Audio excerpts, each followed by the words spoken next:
Rest in power, Tyre. And for the record, the parents of Tyre Nichols have asked people to share the video of what the cops did to their son. They don't want it hidden. They want it very public. They want this to be seen.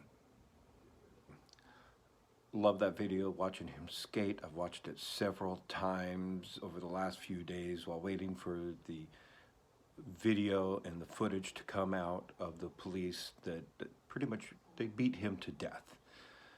Then they didn't call for an ambulance or render any sort of first aid whatsoever.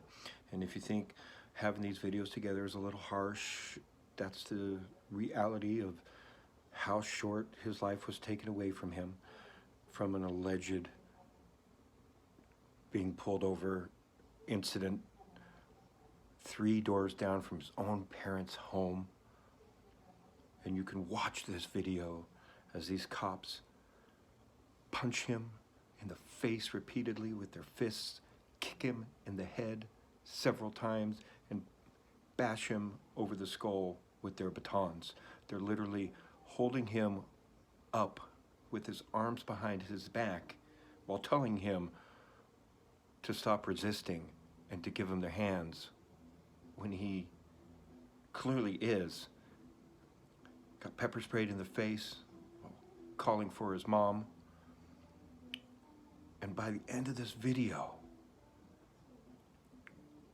they're pretty much dragging a practically lifeless body across the street to their patrol car and then prop him up against the patrol car to wait for the person in charge to come to the scene. An ambulance didn't arrive for 20 minutes. That's unfathomable.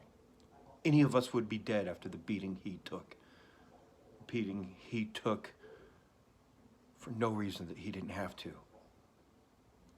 He wasn't resisting arrest. There's no evidence of him driving poorly. This is nothing but violent cops who deserve to go to prison for the rest of their lives for what they did. They beat him to death, then didn't allow any kind of first aid, didn't bother to even call for first aid until the EMT showed up with the fire department 20 minutes later. Wow. I'm so tired of this shit in this country and the systemic racism. This is one of the worst videos I've seen. And the parents, those poor parents.